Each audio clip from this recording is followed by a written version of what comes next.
நடைபெறுகிற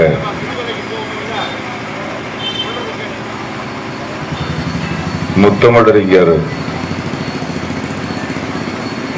டாக்டர் கலைஞர் அவர்களின் 103வது அகவையை அடிப்படையாக கொண்டு தமிழ்நாடு முழுவதும் திராவிடர் எழுச்சி நாள் என்ற பொருள் பதிந்த தலைப்பில் 103 பொதுக்கூட்டங்களை ஏற்பாடு செய்து நாடு தழுவிய பரப்புரையின் மூலமாக எழுச்சியை உருவாக்க வேண்டும் என்ற அடிப்படையில்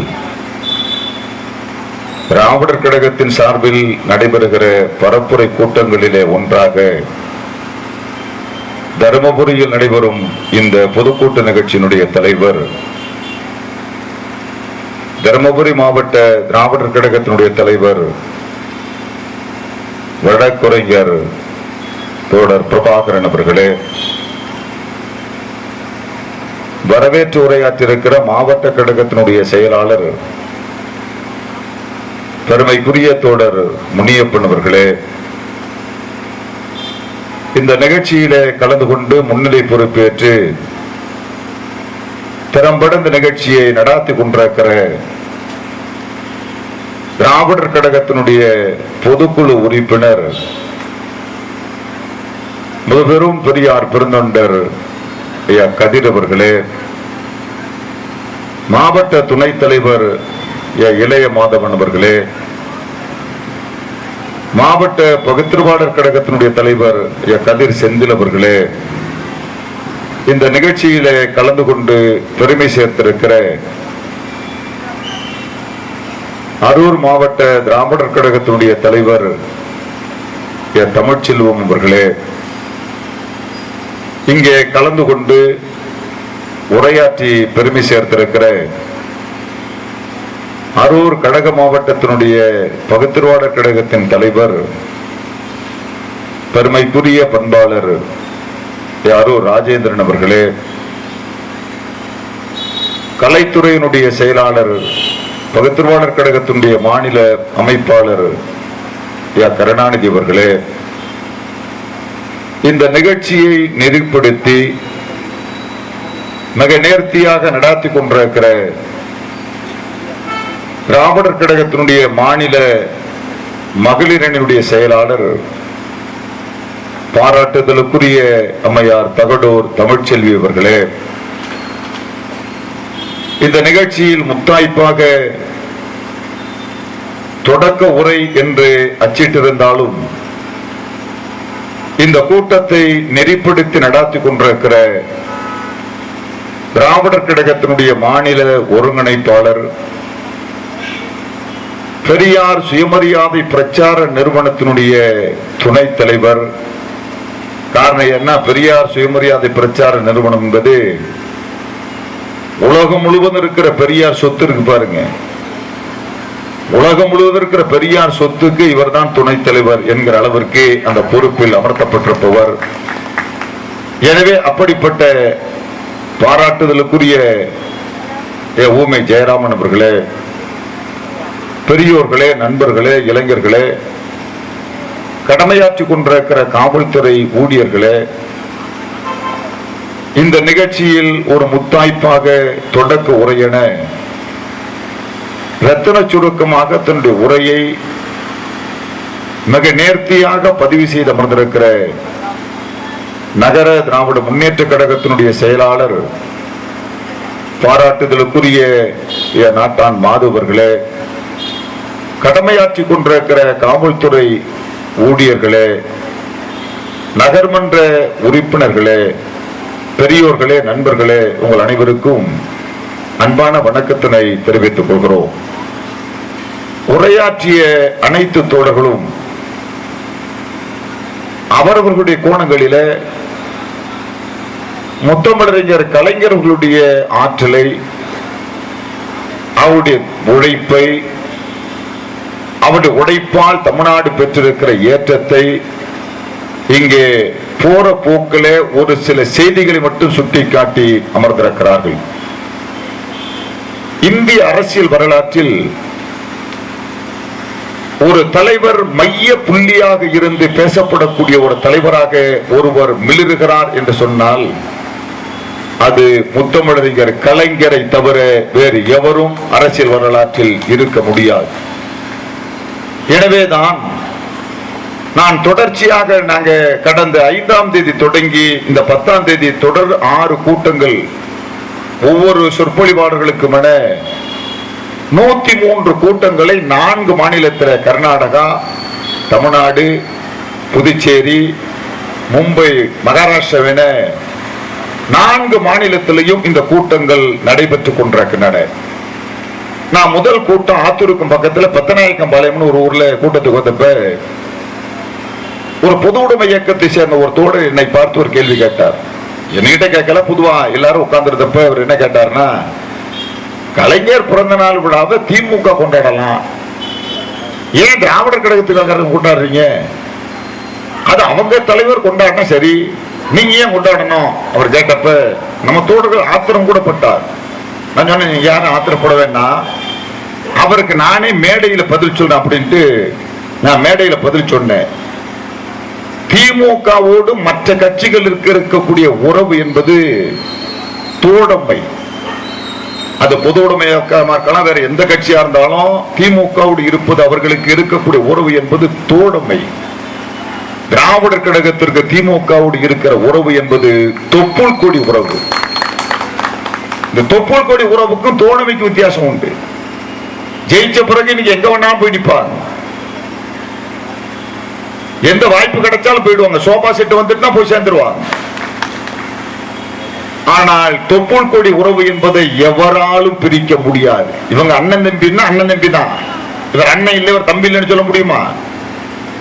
எனவே கலைஞருக்கு பிறந்த நாள் விழா கொண்டாடுகிற முழு தகுதியும் உள்ள ஒரே இயக்கம் திராவிடர் கழகத்தை தவிர வேற அமைப்புக்கு இல்லை.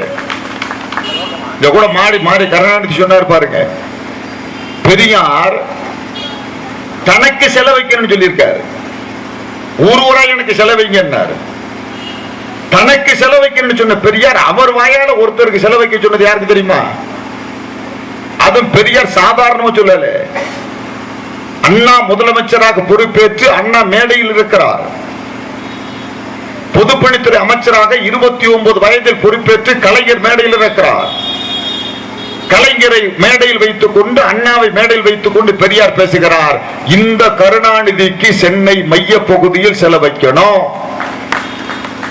வயசப்பவர் 29 தான், செலவைக்கணும்னு சொல்லிட்டு பெரியார் சொல்றார், இந்த கருணாநிதிக்கு வைக்கக்கூடிய சிலை அமைப்பு குழுவிற்கு நானே புரவலர், பெரியாரே புரவலர். அந்த சிலை அமைப்பு குழுவிற்கு தலைவராக தவ திரு குருமகா சன்னிதானம் குன்றக்குடி அடிகளார் தலைவராக இருப்பார். செயலாளராக கல்வியாளர் நேத்து சுந்தரவேல் இருப்பார். பொருளாளராக இன்றைய தலைவர் வீரமணி இருப்பார் என பெரியார் மேடையில் அறிவித்தார். உடனே அடுத்த நாள் காலையில தினமணியில பத்திரிகையில ஒரு பத்திரிகை கட்டுரை எழுதினான், கருணாநிதிக்கு சென்னையின் மைய பகுதியில் சிலை வைத்தால் நகரத்தின் வளர்ச்சி ஏற்படுகிற போது சிலைகள் அப்புறப்படுத்தப்பட வேண்டிய நிலை வரும் என தினமணி தன்னுடைய பார்ப்பன விஷத்தை கக்க தொடங்கியது. பெரியார் உடனே அதுக்கு பதில் சொன்னார், கால வளர்ச்சியில் சிலையை அப்புறப்படுத்த வேண்டிய அவசியம் இருக்காது, வேண்டுமானால் சாலையை அகலப்படுத்திக் கொள்ளலாமே தவிர சிலை வைக்கப்பட்டு தீர்மான சொல்லி பெரியார் கலைஞருக்கு சிலை வைக்க சொன்னார். அப்படிப்பட்ட ஒரு தலைவர், ஒரு பெருமைக்குரிய தன்மையில் வாழ்நாள் முழுவதும் இந்த இனத்திற்காக உழைத்து அவர் ஆற்றிய பணிகளால் பயன்படாத மக்கள் தமிழ்நாட்டில் ஒருவர் கூட இல்லை என்கிற அளவிற்கு கலைஞர் உழைப்பாட நாம் பயன்படலன்னு தமிழ்நாட்டில் யாரும் சொல்ல முடியாது. எல்லா வீட்டிலையும் கலைஞர் பயன்பாடு இருக்கு. கலைஞர் உழைப்பால் பயன்பெற்றவங்க எல்லா வீட்டிலும் இருக்கா, இல்ல யாரும் நீங்க சொல்ல முடியாது. தமிழ்நாட்டில் பல முதலமைச்சர் இருந்திருக்கா. இன்னும் சொல்ல போன நண்பர்களே, இந்த தமிழ்நாட்டிற்கு முதல் முதலமைச்சராக பொறுப்பேற்றவர் நாடு விடுதலை பெற்ற பிறகு ஓமந்தூர் ராமசாமி ரெட்டியார். அவருக்கு பிறகு குமாரசாமி ராஜா வந்தார், ராஜகோபாலாச்சாரியார் வந்தார், காமராஜர் வந்தார், பத்வசலம் வந்தார், அண்ணா வந்தார், நாவலர் வந்தார், எம்ஜிஆர் வந்தார், கலைஞர் வந்தார், ஜானகி வந்தார், ஜெயலலிதா வந்தார், ஓபிஎஸ் வந்தார், இபிஎஸ் வந்தார், முத்துவேல் கருணாநிதி ஸ்டாலின் உட்பட பல முதலமைச்சரை நம்ம பார்த்திருக்கோம். இன்னைக்கு முதலமைச்சர் ஜோசப் விஜய் வந்திருக்கிறார். இப்ப பல முதலமைச்சர் இருக்கார்.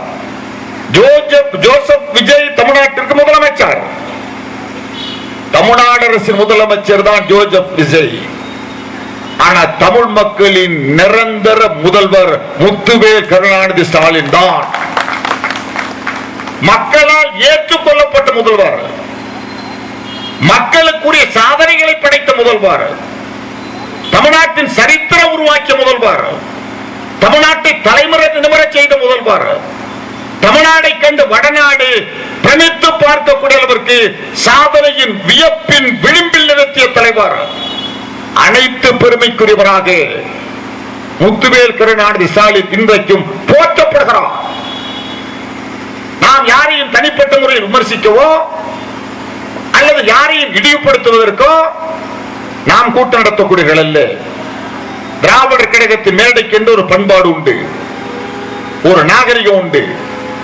காரணம், மேடையில் எவரையும் அவன் இவன் என்ற வார்த்தை பயன்படுத்த கூடாதுங்கிற நாகரிகமிக்க பண்பாட்டை கொண்டிருக்கிற மேடை திராவிடர் கழக மேடை. இன்னும் வெளிப்படையா சொல்லணும்னா, இவருடைய தலைவர் வீரமணி சொல்லுவார், பாப்பான்னு கூட சொல்லப்படாது. நீங்க பாப்பான்னு சொல்லாதீங்க, பார்ப்பனர் அப்படின்னு சொல்லுங்க. இன்னும் போறதை விட இரு போடுங்க பாரு. அந்த அளவுக்கு பண்பட்ட தன்மை, ஒழுக்க நெறியோடு பேசுவது, பேச்சின் தன்மையை கொண்டு மக்களை ஈர்ப்பது. அதனாலதான் அண்ணா சொன்னார், திராவிட இயக்கங்களுடைய கூட்டம் என்பது மாலை நேர கல்லூரி. மாலை நேர கல்லூரியாகத்தான் பெரியார் பயன்படுத்தினார், மாலை நேர கல்லூரியாகத்தான் அண்ணா பயன்படுத்தினார், மாலை நேர கல்லூரியாகத்தான் கலைஞர், பேராசிரியர், நாவலர், தலைவர் வீரமணி உட்பட பயன்படுத்தினார். கேட்கக்கூடிய மக்களை மாணவர்களாக கருதி கொண்டுதான் நண்பர்களே இவர்கள் எல்லாம் உரையாற்றினார்கள். அதனால்தான் தமிழ்நாடு ஏற்றம் பெற்றது, தமிழ்நாடு உயர்ந்தது, தமிழ்நாடு மற்றவர்கள் வியந்து பார்க்கக்கூடிய வளர்ச்சியை எட்டியது. அதற்கு காரணம் இந்த இயக்கம் பரப்புரைகள் என்பது கல்லூரிகளாக பாடங்கள் நடத்தப்பட்டதனுடைய விளைவு. ஆனா நீங்க நல்லா யோசிச்சு பாருங்க, இன்னைக்கு நம்ம சர்வசாதாரணமா பேசுறோம், எந்த கூட்டத்தில் வேணாலும் பேசுறோம். முன்னாடியே அப்படி பேச முடியாது, பேசுற வாய்ப்பு இல்லை. கேள்வி கேட்பாங்க, மேடையில கல்லெடுத்து எறிவாங்க, மேடையில கல்லெடு செருப்படுத்தி வீசுவாங்க, மேடையில் அடிக்க முட்டையை வீசுவாங்க, மேடை நோக்கி பாம்படுத்தி வீசுவாங்க, மேடை நோக்கி செருப்படுத்தி வீசுவாங்க, மேடை நோக்கி மலங்கள் வீசப்படும். பெரியார் ஒரு கூட்டத்தில் பேசுறார், பெரியார் பேசிக்கிட்டு இருக்கார், எழுத்தாப்புல இருந்து ஒரு பையன் பெரியார் மேல மலத்தில் வீசுறான். பெரியார் உடம்பு முழுவதும் மலம், மலம் பட்ட உடனே பெரியார் பேச்சு முடிச்சு போயிருவாங்க, அந்த பையன் வீசுறான். பெரியார் அதற்கு பிறகு தன்னுடைய சால்வை எடுத்து போற்றிக் கொண்டு 4 மணி நேரம் பெரியார் பேசுறார். பேசி முடிச்ச உடனே உங்களை போல கூட்டத்தில் இருந்து ஒருவர் பெரியார் பத்தி கேட்டார், ஐயா இந்த மக்கள் படிக்கணும், உத்தியோகத்துக்கு போகணும், அதிகாரத்துக்கு போகணும், ஆட்சிக்கு வரணும்னு தான் நீங்க உடைக்கிறீங்க, இந்த மக்கள் நன்றி உணர்ச்சி இல்லாம உங்க மேல மலத்தில் வீசுறான், ஏன் இந்த மக்களுக்காக இந்த மடத்துல நீங்க சுமக்கணும், இந்த அசிங்கத்தை சுமக்கணும், இந்த இடிவை சுமக்கணும், இந்த கேவலத்தை சுமக்கணும் ஏன்? பெரியார் சொன்னார், என் மேல மலம் பட்டதற்காக நான் சங்கடப்படல, என் மேல மலம் பட்டு நாற்றம் எடுத்ததற்காக நான் வேதனைப்படல. எனக்கு இருக்கிற சங்கடமும் வேதனையும் என்னன்னா, அது மலம் ஒன்னும் தெரிந்தும் என் தமிழன் அதுல கை வைக்கிறானே, அதனை கண்டுதான் நான் வேதனைப்படுகிறேன், அதனை கண்டுதான் நான் சங்கடப்படுகிறேன் சொன்ன தலைப்பு பெரியார். அப்படி எதிர்ப்புகள் இருந்தது, கேள்வி கணைகள் தொடுத்தார்கள். இப்பெல்லாம் சாதாரண பேச முடியாது. ஒரு முறை நாவலர் நெடுஞ்செழியே அண்ணாமலை பல்கலைக்கழகத்துக்கு பேச போனார். நாவலர் பல்கலைக்கழகத்துக்கு பேச போன உடனே எந்த பேச்சாளர் இருந்தாலும் தலைப்பு கொடுத்துதான் பேச சொல்லுவாங்க. நாவலர் ஏதோ ஒரு தலைப்பு கொடுங்க நான் பேசுறேன், உடனே தலைப்பு கொடுப்பாங்க, அந்த தலைப்புல பேசணும், பேசுறேன் கொடுங்க. நீங்க எல்லா தலைப்புலையும் பேசிட்டீங்க, சும்மா பேசுங்க. நாவலர் கேட்கிற, பரவாயில்ல ஏதாவது ஒரு தலைப்பு சொல்லுங்க நான் பேசுறேன், பரவாயில்ல சும்மா பேசுங்க. சும்மாங்கிற தலைப்புல பேசினார்.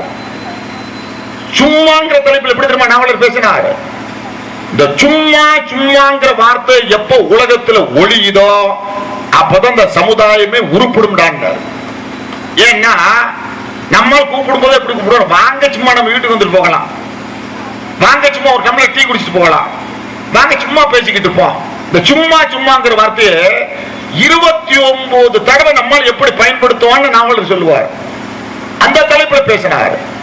நீங்க நாவலர் மட்டும் ஒரு முறை அண்ணா லண்டனுக்கு போனார். லண்டன் கல்லூரியில் அண்ணா பேச போகும்போது கல்லூரி பேராசிரியர்கள்லாம் அண்ணா ஆற்றோடுக்க பேசக்கூடிய ஒரு தலைவர். எந்த தலைப்பு கொடுத்தாலும் பேசுவார், ஆங்கிலத்தில் சரளமா பேசுவார். அண்ணாவை பார்த்து ஒரு கேள்வி கேட்டார்.